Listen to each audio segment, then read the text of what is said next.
Vamos a leer un pasaje, mis amados. Acompáñenme a leer Segunda de Reyes.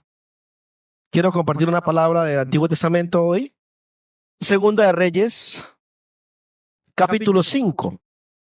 Busque en sus Biblias Segunda de Reyes, capítulo 5. Segundo libro de Reyes, capítulo 5. Cuando encuentre me da un amén. Ok. Leemos la palabra del Señor en el nombre del Padre, del Hijo y el Espíritu Santo.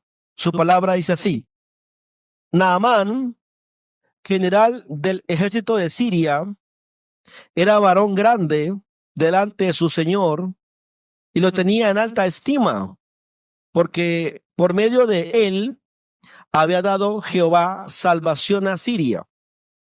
Era este hombre valeroso en extremo, pero leproso. Vamos a orar, que Dios nos guíe en este tiempo. Padre, damos gracias, Señor, en el nombre de Jesucristo, que nos da la oportunidad y la bendición de estar ante tu presencia. Bendice cada persona que escucha esta palabra hoy. Mira a aquellos que están a través del Facebook, de las redes sociales, también escuchando este mensaje. Oro que tú nos hables, Señor, a nuestras vidas, que tú nos enseñes, que tú nos edifiques, que tú nos exhortes y que tú nos consueles. Gracias, Señor. Coloco en tus manos tu palabra y pedimos que el Espíritu Santo hable en nuestros corazones, Señor. Que aquiete nuestras mentes y que podamos estar, Señor, como lo hacía María, la hermana de Lázaro, a tus pies, escuchando la mejor parte, tu palabra. Gracias, Señor. En el nombre del Padre, del Hijo y del Espíritu Santo. Amén. Tomen asiento, mis amados. Esta historia del Antiguo Testamento fue citada por Jesús en Lucas también, capítulo 4. Y aquí está hablando de un contexto interesante. En los tiempos que se narra esta historia, aproximadamente son 8 siglos y medio antes de Jesús, 853 antes de Cristo. Para aquel entonces, Israel y Judá estaban divididos, habían dos naciones, el reino del norte y el reino del sur. Se había dividido la nación en dos después de Salomón. Y ya había pasado el reinado de un rey malvado llamado el rey Acab, que gobernó 22 años. Y estaba en la parte de Israel. Pero en la parte de Judá había pasado el reinado del rey Asa y se encontraba reinando un rey llamado Josafat, para algunos que les gusta tomar notas. Acab era el rey del norte, del rey de Israel, 22 años. En el sur era un varón grande. Dicen que la palabra grande delante de su señor significaba que era un hombre o muy importante o muy influyente, militarmente muy poderoso, pero también significaba que era un hombre de dinero. Era un hombre rico. Era grande delante de su señor. ¿Quién era el señor de Naamán? La palabra Señor está con S minúscula. Por consiguiente, no es su Dios, sino su Señor sería el rey de Siria. Dice que el rey lo tenía en alta estima porque por medio de este hombre, Dios, el Dios de Israel, había dado salvación a Siria. Y aquí hay algo interesante de observar. ¿Por qué? Porque lo que da a entender es que Dios ya está trabajando en la vida de Naamán. Porque los sirios no creían en el Dios de Israel como tal. Tenían sus propios dioses. Pero aquí dice que Dios había usado a Naamán para darle victorias a Siria. Entonces es interesante poder observar eso que sucede allí, ¿no? Que ya Dios estaba trabajando la vida de Naamán. La Biblia dice que este hombre tiene algo muy bonito, que era un hombre valiente. Y para ser un general de un ejército, resalta la Biblia esto, que era un hombre valiente. Pero mire lo que dice el texto al final del versículo primero. Era valiente en extremo. Era valiente en extremo. Pero el texto enseña que tenía un pero. ¿Qué pero tenía? Era leproso. Yo he escuchado muchos peros en las consejerías. Hay mujeres que dicen, mi esposo es un hombre lindo, es guapo, tiene plata, pero es adúltero. He oído, sí, mi esposo es un hombre responsable en su casa, trae papa, trae yuca, me da dinero, pero me pega.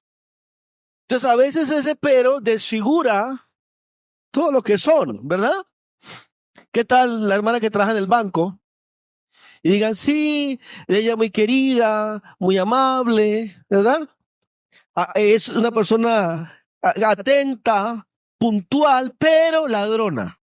Imagínate. No podrías trabajar en un banco, ¿verdad? ¿Sí me está entendiendo?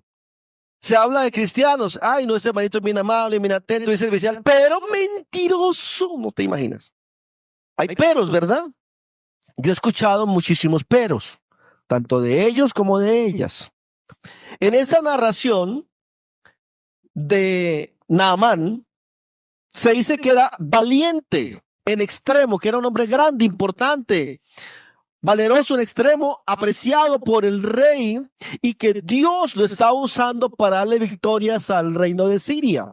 Pero, ¿y cuál era el pero que tenía Naamán? Una enfermedad. Tenía lepra. Era leproso. Ahora, cuando hablamos de la lepra, había una manera diferente en cada nación de ver la lepra.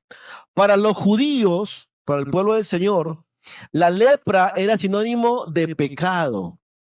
Era sinónimo de ser maldito por Dios. Era sinónimo de contaminación. Y eso lo identifica pues la palabra del Señor. Si uno, por ejemplo, se va al libro de Levítico, capítulo 13, verso 45, allá hay una ley para los leprosos. Todo el capítulo 13 de Levítico habla de la ley acerca de la lepra. La ley acerca de la lepra, y allá habla los detalles de cuando salía la erupción en la piel, aparecía un granito, luego se iba agrandando, había un gritará, gritará. ¿Y qué va a gritar? La palabra inmundo, inmundo. Eso tenía que gritar él. Todo el tiempo que la llaga estuviera en él, será inmundo.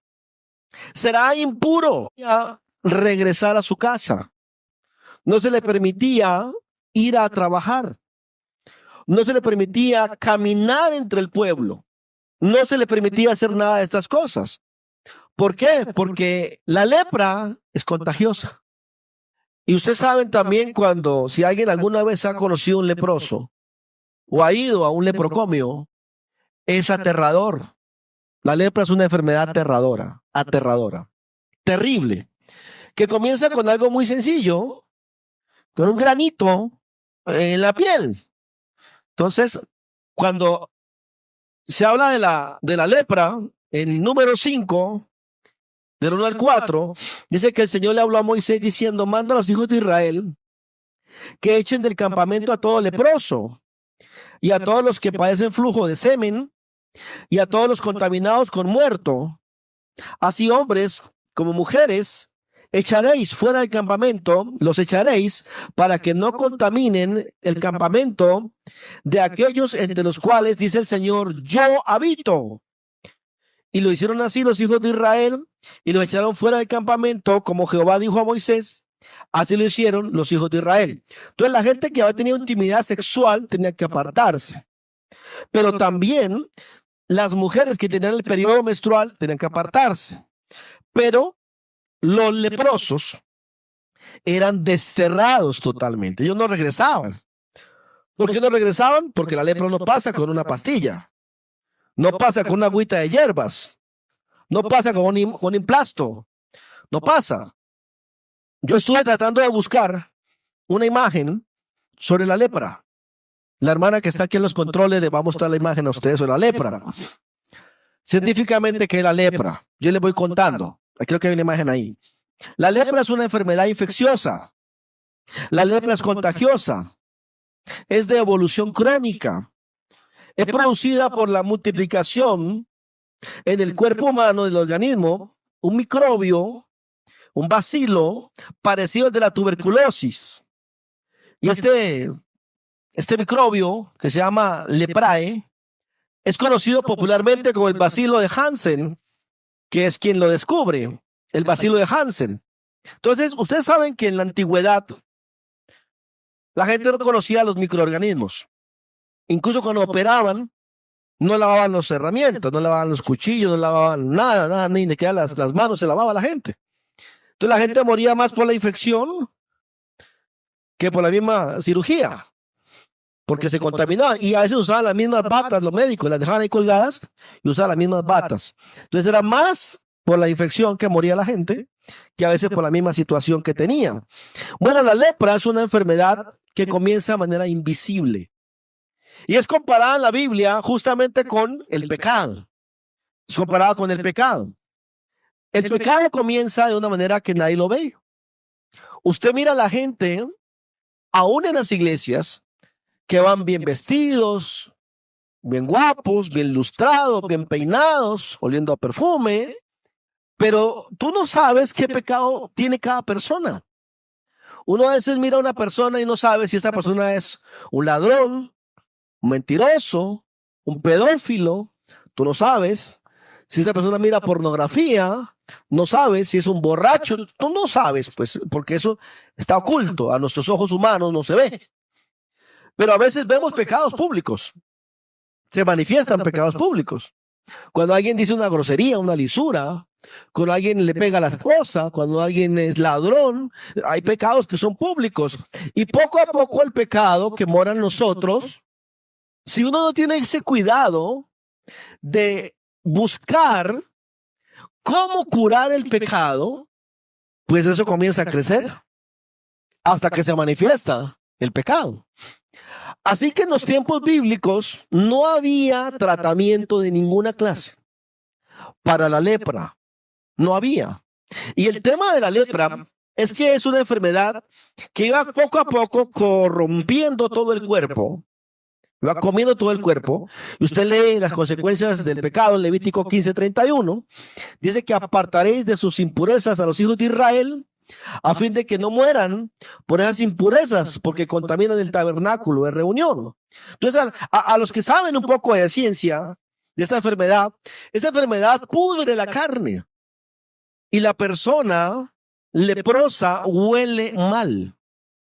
El olor de la carne de la persona huele fétido, huele fuerte, huele mal. Y la otra situación es que va cayéndose la piel a pedazos. Yo he visto leprosos que a veces se acercan a pedir dinero, o hay gente en algunos lugares, y he visto leprosos con una cajita diciendo, tengo lepra, ayúdame. Y estas personas veo que se envuelven las manos, se envuelven los dedos con vendas. ¿Por qué se envuelven? Porque se les cae la piel. Hay leprosos que se les cae la oreja, que se les cae la nariz, se les cae la carne, se les caen los dedos.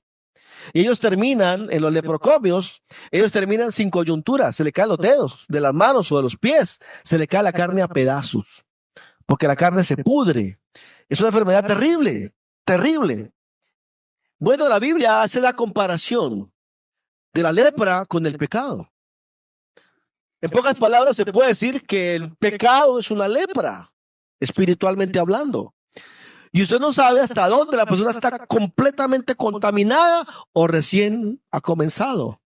Y no hay manera de sanar más que de ir al mismo Señor. No hay otra manera. Solo Dios puede curarte el pecado. No hay otra. No hay otra solución. Solo Dios tiene la fórmula para curar el pecado. Igual que en los tiempos bíblicos, solo Dios podía curar la lepra. No había otro.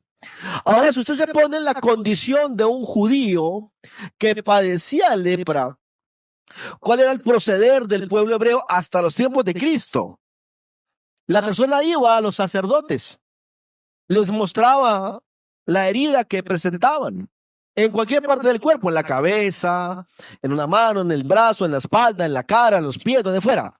Presentaban al sacerdote la herida. Y en Levítico 13 narra exactamente el proceder del sacerdote que encerraba la llaga, lo ponía en cuarentena y era tan visible que a la semana la llaga ya se había salido de la señal y estaba más grande. La llaga de la lepra cambiaba el tono de la piel y lo ponía blanco el pelo. Afectaba esta llaga. Y la Biblia narra que llegó el punto a que habían casas de leprosos que la lepra se pegaba a los elementos de cuero, a las correas, a los odres, incluso a las paredes. Entonces, la casa del leproso literalmente se quemaba. Y cuando alguien usaba ropa de leproso, eso se quemaba. Si usaba un odre para tomar, se quemaba. Una vasija se quebraba. O sea, había un terror en el pueblo frente a un leproso. Por eso el leproso estaba obligado a gritar embozado, ¡inmundo! ¡Inmundo! Entonces una persona con lepra inmediatamente de toda la gente. Entonces los tiempos bíblicos, ¿qué hacían con el leproso? El leproso le quedaba rotundamente prohibido regresar a su casa. No podía volver a su casa. Imagínate una persona con lepra, no puede volver a ver a sus hijos, ni a su esposa, ni a nadie. Y estaba condenado a salir de las ciudades y vivir en los cerros, en los montes. Por eso, cuando un leproso se acercaba buscando comida, gritaban, ¡inmundo! O venía una caballeriza, o un grupo de mercaderes, o pasaban en los caminantes, y el leproso estaba por ahí por los caminos. Ellos gritaban, ¡inmundo! ¿Por qué? Porque si se encontraba alguien cerca de ellos y los denunciaban, los mataban apedreados, porque violaban una ley. Cuando alguien escuchaba a un leproso en el camino que estaba gritando, ¡inmundo, inmundo, inmundo!, el leproso se salía del camino. Las personas pasaban y dejaban en el suelo comida. Y luego se iban y el leproso venía y recogía. O si a veces gritaban en alguna ciudad, la gente salía hasta las afueras de la ciudad y colocaba una piedra, una roca en el suelo, colocaba una vasija que nunca más iba a volver a utilizar.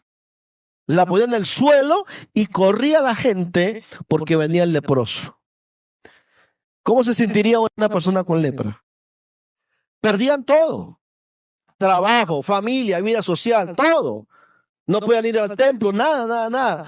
Vivían en las cavernas de las montañas. Y uno mira que en el Nuevo Testamento muchas veces a Jesús se le aparecían los leprosos. Cuando él iba de una ciudad a otra, la gente le gritaba, leproso, leproso. Y ellos venían a Jesús y estaba prohibido tocar al leproso. Y Jesús fue el único que se atrevía a ir y tocar un leproso porque el Señor lo sanaba. Amén. No se podía ir a nadie más para ser curado de la lepra. A nadie más. Solamente al Señor. Y aquí en este texto de Reyes, Segunda Reyes capítulo 5, se ve esta escena. Pero la diferencia con esta situación de Segunda Reyes capítulo 5 es que el leproso no es de Israel, no es de Judá, es de Siria. Por consiguiente, el trato que los sirios tenían era diferente por su cultura y sus normas. Entonces el texto dice acá, capítulo 5, ¿me está siguiendo? Capítulo 5 de Reyes, dice, Naamán, general del ejército de Siria, era un varón grande delante de su señor, lo tenía en alta estima porque por medio de él había dado Jehová salvación a Siria. Era este hombre valeroso en extremo, pero leproso. Y de Siria habían salido bandas armadas y habían llevado cautiva de Israel, de tierra de Israel, a una muchacha, la cual servía a la mujer de Naamán. ¿Qué está diciendo allí? Que hubo una invasión de Siria a un pueblo de Israel, a unos caseríos, a unas ciudades, y traían esclavos de guerra.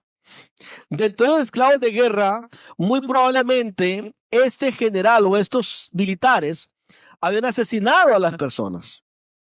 Y habían traído a una chica, a una muchacha, y estas chicas están condenadas a ser abusadas, a ser violadas y a servir de esclavas.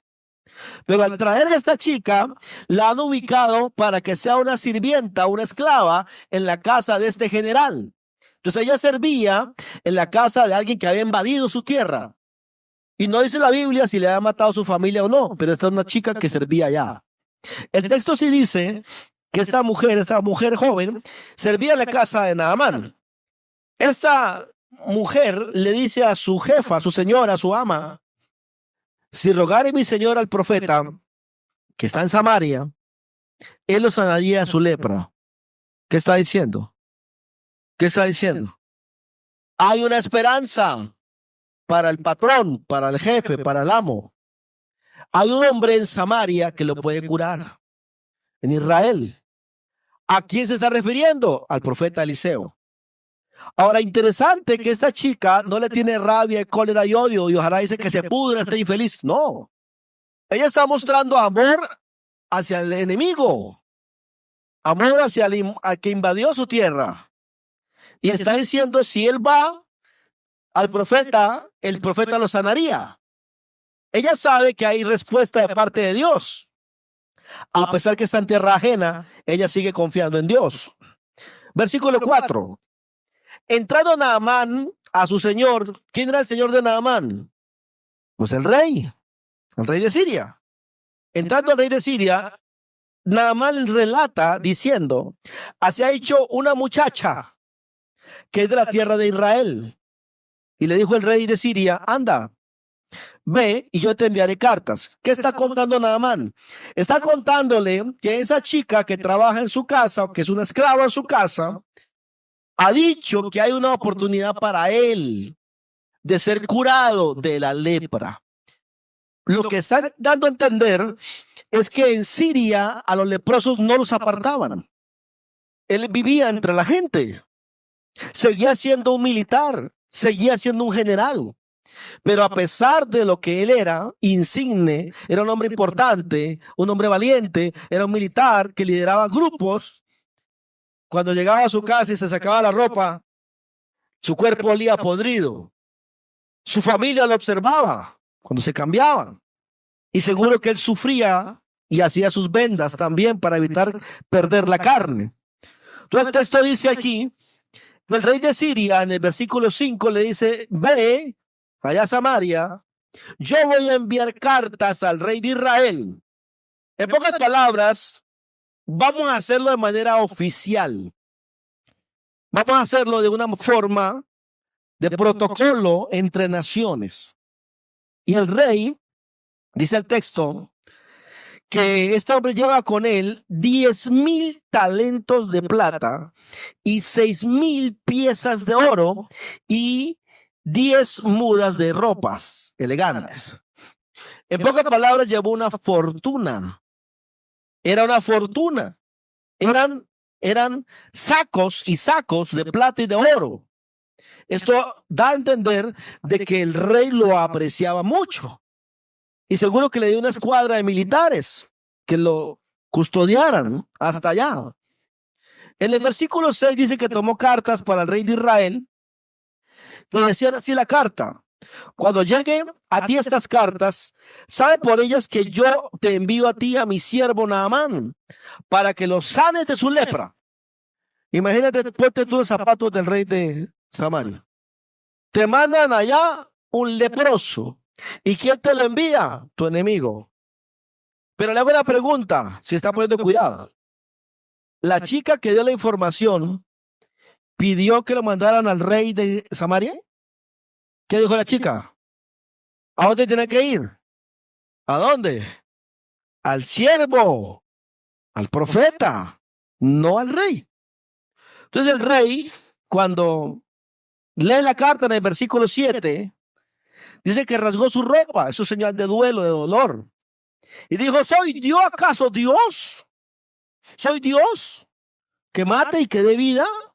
para que éste envíe a mí y sane yo a un hombre leproso. A ver, consideren ahora y vean que está buscando ocasión contra mí. El rey de Israel, de Samaria, lo que está leyendo es una amenaza de Siria. Me está provocando y me manda un leproso para que lo cure. No es más que una artimaña para venir a hacerme guerra. Así lo leyó el rey. Si te das cuenta, estaba más concentrada en el mundo espiritual la chica que estaba sirviendo allá que el propio rey. Porque la chica sabía que la respuesta estaba en el profeta, pero el rey no sabía dónde estaba la respuesta. Y el texto dice, en el versículo 8, que cuando Eliseo, el profeta, el varón de Dios, escuchó que el rey de Israel había rasgado su ropa, entonces le envió un mensajero al rey y le pregunta, ¿por qué rasgaste tu ropa? Ven ahora a mí, que ese tipo venga a mí y sabrá que hay profeta en Israel. Amén. Que venga acá el leproso para que sepa que hay respuesta de parte de Dios. Esto muestra la confianza del profeta. Ahora, recuerde que Naamán es de otra cultura. Tiene un estrato diferente, un status quo. El leproso, pero el tipo es un general. El leproso, pero tiene plata. El leproso, pero manda ejércitos. El leproso, pero viene con bultos de oro. Bueno, así va a haber mucha gente que se va para el infierno, ¿no? Que tienen plata, camionetas, apartamentos, caen a hoteles y van a terminar en el infierno.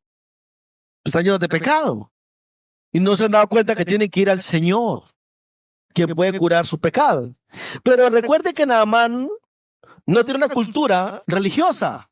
Entonces Naamán, dice la palabra del Señor que Naamán se va justamente hacia la casa del profeta Eliseo, que no era un palacio. Versículo 9, si me acompañan la lectura, dice, y vino Naamán con sus caballos. ¿Qué significa eso?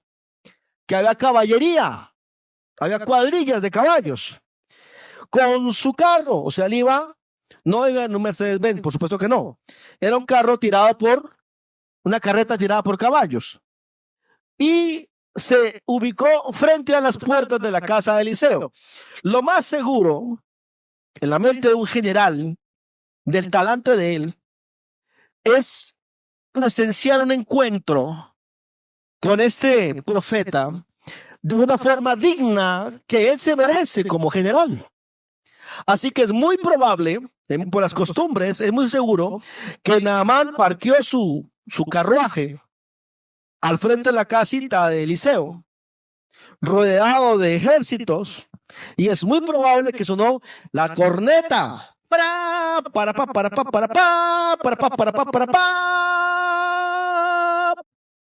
Y descendió Naamán, el general.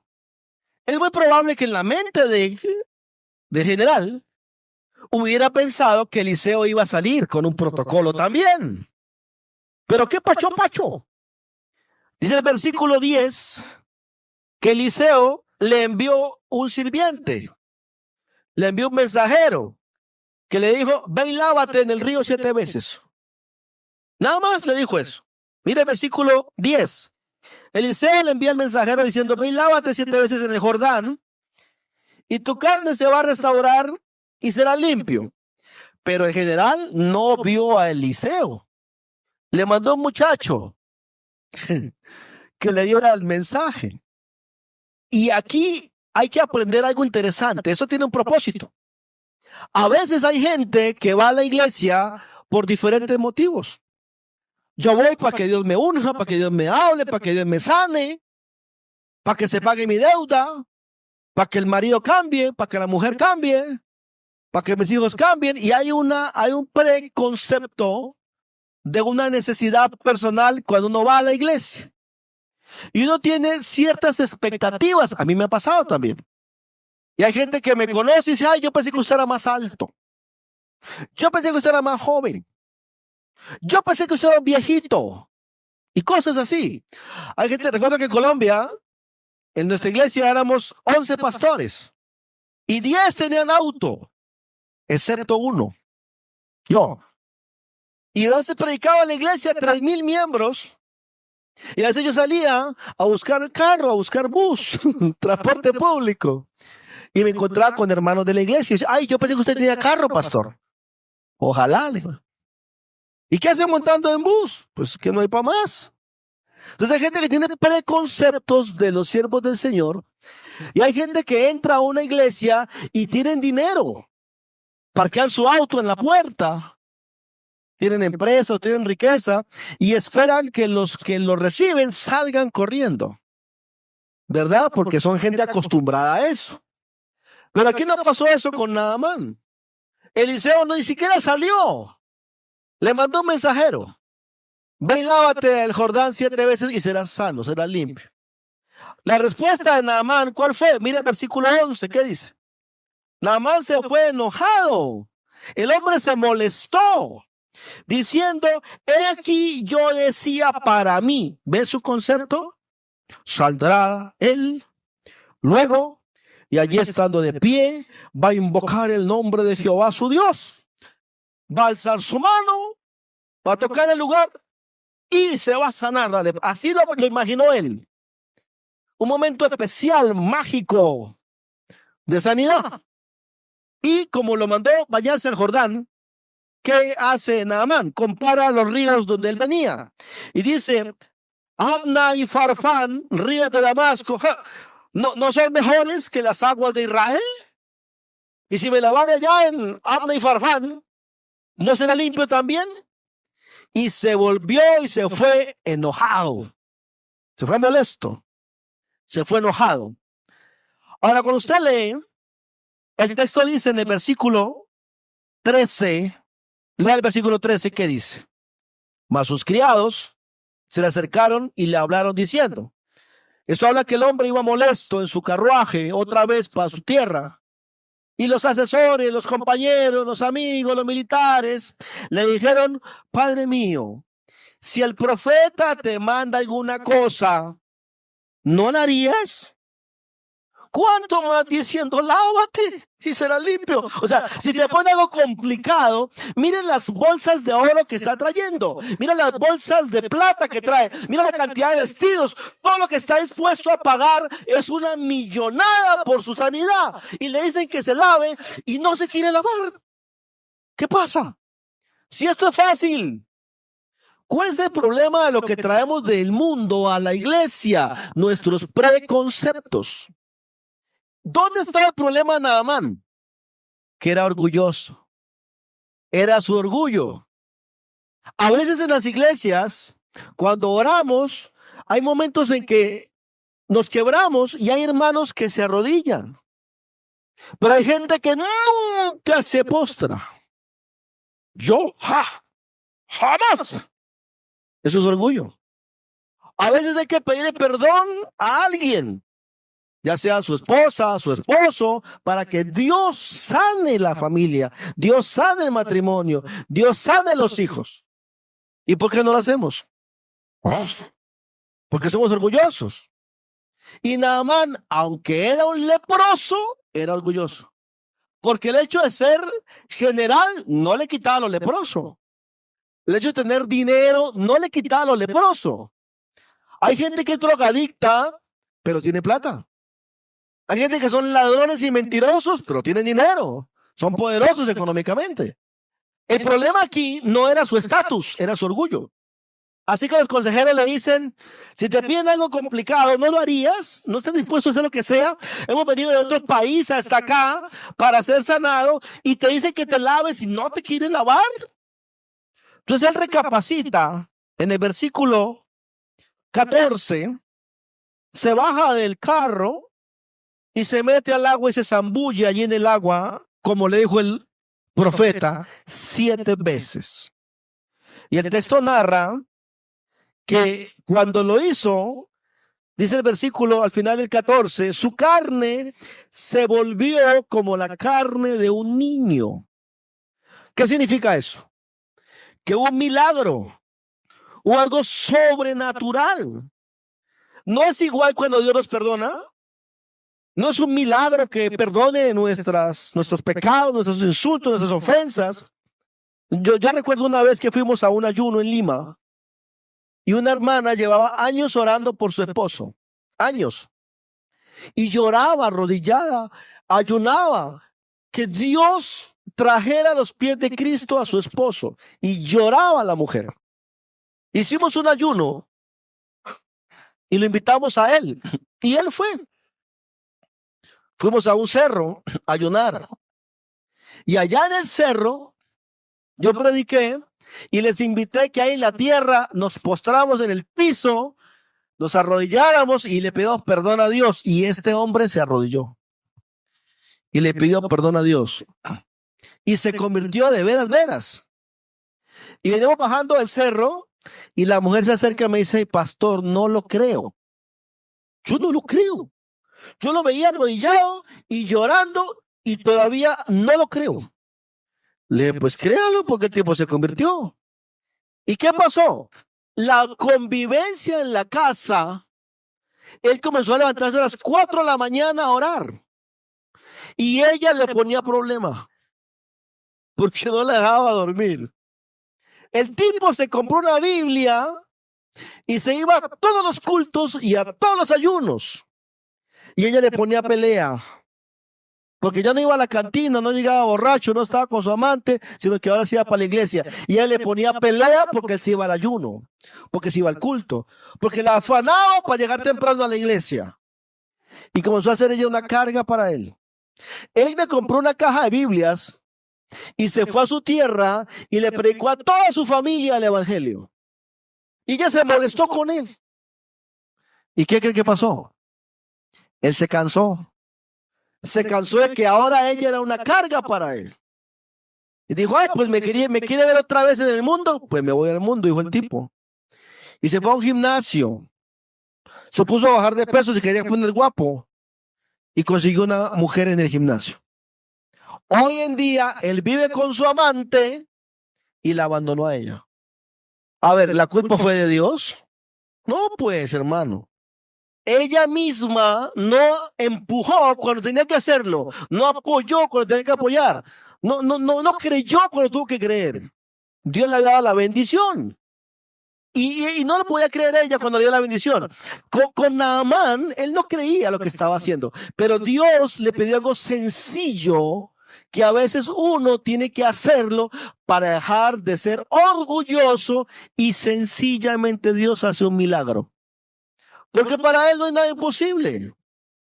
Pero hay gente que no es capaz de postrarse porque yo soy fulanito. Entonces no se postran, no piden perdón. Y a veces pedir perdón hace milagros. Hace grandes milagros. Bueno, aquí está este hombre en el río y ve que él es sanado. Entonces el texto dice que cuando ve que su carne es limpia, en el versículo 15, el tipo regresa, él con toda su compañía de militares, y otra vez se para frente a la casa de Eliseo y dice, ahora conozco que no hay Dios en toda la tierra como el Dios de Israel. Te ruego que me recibas algún presente, tu siervo, le dice ahora. Mire cómo cambió su lenguaje. Le dice al profeta, yo ahora soy tu siervo. Mas el profeta le dijo, vive el Señor en cuya presencia estoy, que no lo voy a aceptar. El otro le insistía que aceptara alguna cosa, pero Eliseo no quiso. Hoy en día, en muchas iglesias que hacen maratónicas, le hubieran lavado la mano a Naamán. Esos que piden plata y que pacten con Dios, le hubieran arranchado los costales de plata y de oro a Naamán. Pero a Eliseo no. Entonces Naamán dijo, te ruego pues que de esta tierra no se dará a tu siervo la carga de un par de mulas. O sea, te voy a mandar mulas llenas de presentes. El otro decía que no. Bueno, entonces me voy a ir y cuando mi jefe, el rey, sacrifique allá porque tiene su religión, tiene sus dioses, dice él, que Dios me perdone. Cuando el rey se apoye en mí para arrodillarse frente al Dios de él, que es el Dios Rimón. Que Dios me perdone, porque yo le sirvo al rey. Allí descubre su realidad frente al Dios de Israel. Y Eliseo le dice, no te preocupes, ve en paz. Y en el versículo 20 sucede una escena increíble. El siervo de Eliseo, Giezi, el criado, dice el texto que pensó entre él: mi señor estorbó a este sirio Naamán y no tomó nada de su mano de las cosas que había traído. El siervo Giezi se quedó pegado mirando el oro, se quedó pegado mirando la plata, se quedó pegado mirando los vestidos. Y en pocas palabras dijo: pero ¿qué le pasa al hermano Eliseo? ¿Qué le pasa?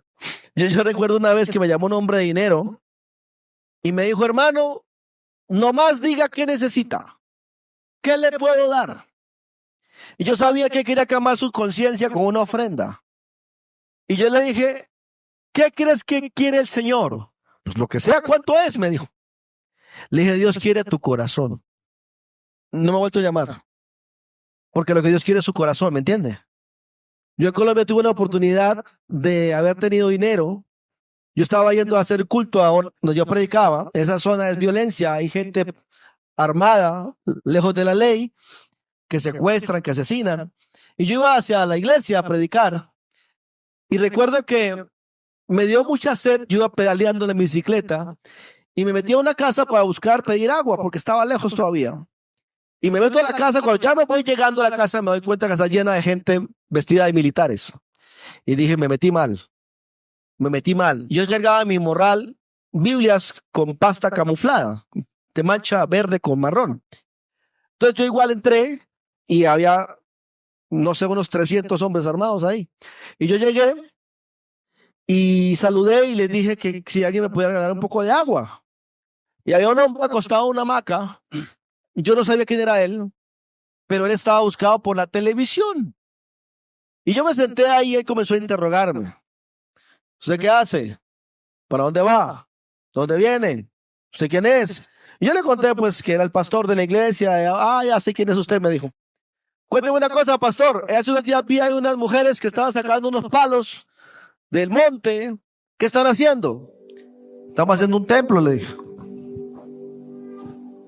Y esas señoras con falda y todo metidas en el barro cargando madera. Sí, pero somos cristianos. Estamos trabajando. Una pregunta, pastor, me dijo, se sentó. Una pregunta: ¿cuánto vale hacerle un templo para allá, para esa gente? ¿Cuánto vale? Diga nomás. Mi primera imagen fue... Pero después me acordé de un pasaje bíblico cuando Judas quiere tomar el dinero que pagaron por Jesús y volverlo al templo. Y el texto dice que no es permitido que precio de sangre ingrese al arca del Señor. Yo no sabía cómo explicarle al tipo eso. Y le dije: mire, lo que pasa es que hay una situación. En la Biblia se le prohíbe a los siervos del Señor tomar precio de sangre. Y yo sé que ustedes pues no se ganan la platita de manera muy honesta. Ustedes se ganan la plata porque tienen armas en sus manos. Y le ruego me perdone, pero yo no puedo recibirle dinero a usted para un templo. Entonces me dijo: ¿cómo puedo ayudar? Bueno, pues ahí la gente necesita un puente, porque el río cada rato se lleva el puente de madera. Necesitan un puente, necesitan una escuela, no tienen luz. Usted podrá hacer muchos beneficios a la gente, pero para la iglesia no me puede ayudar. Entonces dijo: ya, está bien. Yo saqué mi morral y le regalé una Biblia. Le marqué un Josué 1:8. Le dije: haga la guerra a la manera de Dios. Y le di una Biblia de regalo. Y me fui.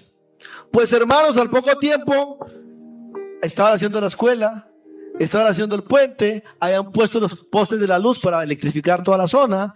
Y el tipo cumplió, gastó más de 200 millones. Porque trabajó con el municipio. Era un hombre millonario. Y yo pensaba, no le pedí ni una moto. Pero no podía, porque me ofreció a mí para el templo. Entonces hay un código espiritual de hay dineros que uno no puede tocar, ¿sí me hago entender? Y Eliseo de alguna manera sabía que quien había sanado al militar había sido el Señor. Y uno no puede cobrar por las sanidades. Eso es algo, es una herejía. Entonces Naamán quería pagar de alguna manera. ¿Y qué hace el siervo de Eliseo? Ya voy a finalizar. El siervo de Eliseo sale corriendo atrás del ejército sirio y los alcanza. Porque estaba pegado a los costales de oro y de plata. El Giesi los alcanza. Y mira lo que dice en el versículo 21. En el 20 dice: vive el Señor que yo correré tras este hombre y tomaré de él alguna cosa. 21. Y siguió Giesi a Naamán, y cuando vio Naamán que venía corriendo detrás de él, el mismo Naamán se bajó del carro y mandó parar a todo el mundo. Lo recibió y le dijo: ¿va todo bien? Y él dijo: bien, bien, bien, pero mi Señor me está enviando. Era mentira. Mi Señor me envía para decirte: he aquí, vinieron a mí en esta hora del monte de Efraín 2 jóvenes de los hijos de los profetas. Te ruego que les des 1 talento de plata y 2 vestidos nuevos. ¿Cuánto valdría esos ternos sirios? Entonces Naamán: te ruego que tomes 2 talentos. Y le insistió, no 1 sino 2. Y le da, esto era más de 15 kilos. Eran 25, eran 50 kilos de plata. Toma esto, 2 talentos de plata. Y le dio las bolsas, le dio los vestidos nuevos y lo puso todo a cuestas, y 2 de sus criados para que lo acompañaran hasta allá a llevar el presente. Verso 24. Y así que llegó al lugar donde vivía Eliseo, llamado lugar secreto, y él tomó de la mano de ellos y él lo guardó en la casa, o sea, lo escondió en una caleta. Luego mandó a los hombres que se fueran. Y él entró y se puso delante de Eliseo, su señor. Eliseo le preguntó y le dijo: ¿de dónde vienes, Giesi? Y él dijo: tu siervo no ha salido para ninguna parte. Él entonces le dijo: ¿no estaba también allí mi corazón cuando el hombre volvió de su carro a recibirte? Espíritu de discernimiento. Es tiempo de que usted busque plata, de que tome vestidos, de que consiga olivares, viñas, ovejas, bueyes, siervos o siervas. Es tiempo de esto. Escuche la sentencia. Por tanto, la lepra de Naamán se te pegará a ti y a tu descendencia para siempre. Y el texto dice: y salió delante de él leproso, un blanquito de lepra como la nieve. ¿Qué enseñanza nos deja esto?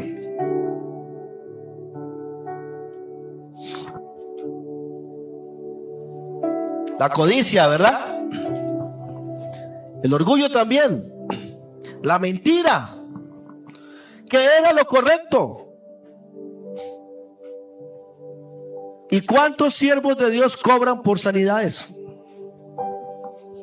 Hay mucho leproso espiritual hoy en día. Y la única manera de que el Señor haga un milagro en nosotros, en nuestras familias, en los hogares. Yo le hago una pregunta: ¿usted necesitaría un milagro para usted? ¿Quién puede hacerlo? El Señor. Pero a veces uno tiene en su mente cómo Dios va a obrar, y no obra así. Le voy a poner ejemplo. Cuando la gente diezma u ofrenda, la Biblia dice: Dios reprenderá por nosotros al devorador, ¿verdad? No lo alimento en la casa. Pero hay gente que escucha el mensaje de la televisión de predicadores que viven por la plata, y a la gente le enseñan: siembren 100,000 para que coseche 1,000,000. Y eso no es bíblico, eso es un acto de codicia. Ese es un Giesi. ¿Me entiende? ¿Por qué? Porque usted no diezma y no ofrenda como siembra. No. Ya Dios nos bendijo. Y uno da de lo que Dios ya nos dio. Eso es lo correcto. Pero hay gente que porque está diezmando, está esperando por ese concepto equivocado de que Dios me va a dar, yo doy 100, Él me va a dar 1000. Entonces, es como meter al tragamonedas. Está esperando que Dios le rebote con un montón. Es un ejemplo completamente equivocado. Es una percepción torcida, chueca, equivocada. Lo que Dios dice es que va a arrepender por nosotros al devorador. Entonces, ¿cómo Dios te bendice económicamente cuando tú diezmas? ¿Te aparece plata en la cuenta bancaria? No. Dios evita que tu hijo se accidente. Dios evita que alguien sea abusado sexualmente. ¿Me entiendes? Es diferente. Dios evita que te enfermes. O sea, hay otra forma que no estamos viendo de la cual Dios promete protegernos. Pero a veces uno quiere que Dios obre de esta manera porque es lo que yo quiero, es lo que yo pienso, es lo que yo establezco, y tú no puedes gobernar a Dios. Naamán pensó que Eliseo iba a salir corriendo y le iba a tocar también trompeta, iba a levantar las manos. No era esa manera. ¿Cómo era la manera? Que se lavara, que se humillara. Y hay gente que no quiere, por ejemplo, bautizarse en la iglesia, que es un símbolo que tiene Naamán, entrar a las aguas. Hay gente que no se quiere bautizar. ¿Y por qué? Porque no. ¿Pero por qué no? Si tú vas a la iglesia, tú ofrendas, tú diezmas, tú oras, ayunas, ¿por qué no te bautizas? ¿Por qué no? Y uno dice, ¿qué pasa? Pareciera que eso fuera un acto de humillación, y es que lo es, porque la Biblia dice que usted muere en el acto del bautismo, muere con Cristo para resucitar a una vida nueva. Cuando Dios nos pide que dejemos el alcohol, el trago, la pornografía, la grosería, uno tiene que aprender a desprenderse de esa lepra de pecado para que Dios pueda bendecir su familia, para que Dios pueda bendecir su casa, para que pueda bendecir sus hijos. ¿Cómo se imagina que se sintió la esposa de Naamán al verlo regresar sin lepra? ¿Cómo se sentirían los hijos de Naamán cuando él regresa sin lepra? ¿Y qué tuvo que hacer? Algo que para él era una humillación. Pero no era complicado. A veces no es complicado arrodillarnos. A veces no es nada complicado pedir perdón. Nada complicado. Decirle a la esposa, amor, perdóname. Metí en las patas, soy un bruto. Perdóname. Pero eso no sale a veces de la boca de una persona orgullosa. No sale de la boca de una mujer tampoco orgullosa que diga, amor, perdóname. No sale tampoco. ¿Y qué cuesta? Ahorraríamos tanto dolor de cabeza si pidiéramos perdón, si nos humilláramos, si a Él lo reconociéramos, ¿verdad? ¿Qué tal si oramos al Señor? Usted y yo necesitamos que Dios haga un milagro en nosotros, pero tenemos que humillarnos ante el Señor. Amén.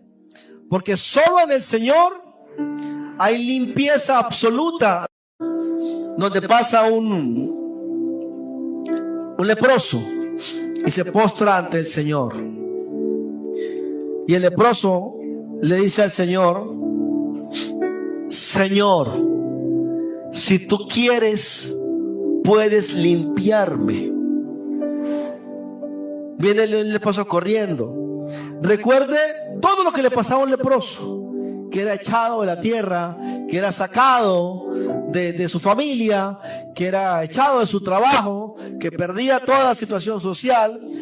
Y él viene postrado ante el Señor y le dice al Señor allá en Lucas 17:12, Señor, si tú quieres, puedes limpiarme. Si tú quieres. Y la respuesta de Jesús fue, quiero, yo quiero, sé limpio.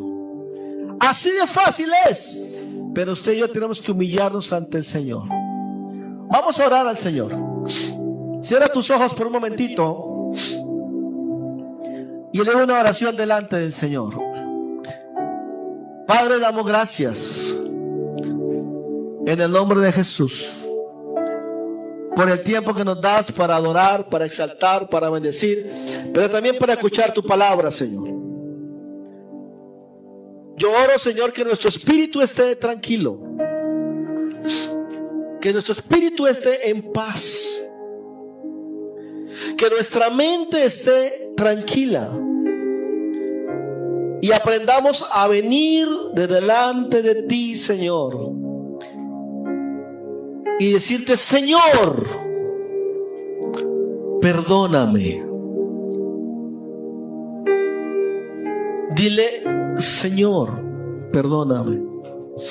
Ven ante Él tranquilo. Ven ante Él en paz. Yo ignoro tu conflicto, yo ignoro tu problema, ignoro tu petición, ignoro tu enfermedad, ignoro tu lucha. Yo la ignoro. Pero lo único que podemos saber es que en el Señor hay respuestas gloriosas. En Cristo hay respuestas positivas. En el Señor hay respuestas milagrosas, milagrosas, milagrosas. Su palabra dice: yo sé los pensamientos que tengo acerca de ti. Son pensamientos de bien y no de mal, para que esperen lo que tengo para ustedes, para que reciban el fin que están esperando. Pero tenemos que postrarnos, tenemos que humillarnos ante Él. Y a veces lo vemos tan difícil por los afanes de la vida, por los afanes del día a día. A veces es más importante un cine, una película, un evento social que estar en comunión con el Señor. Un partido de fútbol es más importante a veces que un tiempo de ayuno. Por eso la Biblia dice: amarás al Señor tu Dios sobre todas las cosas. Y un leproso no tenía nada que perder, ya lo había perdido todo. Por eso era muy fácil para ellos postrarse, porque todo el mundo lo identificaba como alguien inmundo. Y Naamán, a pesar de ser un hombre leproso, tenía tremendo orgullo. Dios necesita que tú quites ese orgullo de tu corazón, de tu alma, de tu mente, y aprendas a decirle al Señor: aquí estoy, Señor. Si tú quieres, puedes limpiarme. Si tú quieres, puedes sanarme. Si tú quieres, puedes transformarme. Señor, doy gracias en este tiempo por tus muchas misericordias. Y oro, Señor, con aquellos que escuchan este mensaje, aún fuera de este lugar, que tú puedas perdonarnos, que tú puedas sanarnos, que tú puedas restaurarnos, que tú puedas redimirnos, que tú puedas salvar, Señor. Yo te pido con todo respeto que ores conmigo una oración y restaures tu comunión con el Eterno. Y vuelve a Él en comunión con Dios. Ora conmigo esta oración sencilla. Diga conmigo: Señor Jesús. Diga: te doy gracias por este tiempo. Diga: en el nombre del Señor te pido perdón por todos mis pecados. Dígale: Señor, perdóname. Señor, restáurame. Señor, sana mi alma, sana mi espíritu y sana mi ser. Dígame: cubro con la sangre de Cristo. Dile: y te pido que escribas mi nombre en el libro de la vida. Ahora dígale: Señor, si tú quieres, puedes salvarme. Si tú quieres, puedes levantarme. Dile, Señor, si tú quieres, haz un milagro en mi vida, Señor. Dile, Señor, haz un milagro en mi vida, haz un milagro en mi vida. Necesito un milagro en mi vida, Señor. Y solo tú y nada más que tú, Señor, puedes hacerlo. Aquí estoy ante ti, Señor. Dependo de ti. Confío en ti. Creo en ti.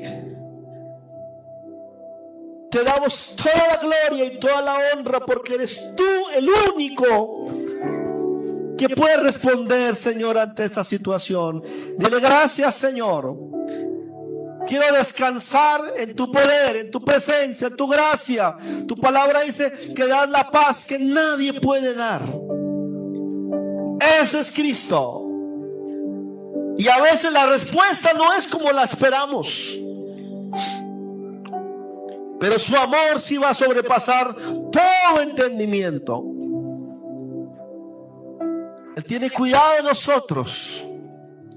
Él sabe de qué cosas hay necesidad antes que las pidamos. Solamente adórale. Dile gracias, Señor. Gracias, Señor. Dile gracias, yo te adoro, te bendigo, te exalto, lobo tu nombre. Dile gracias, Señor. Adóralo a Él.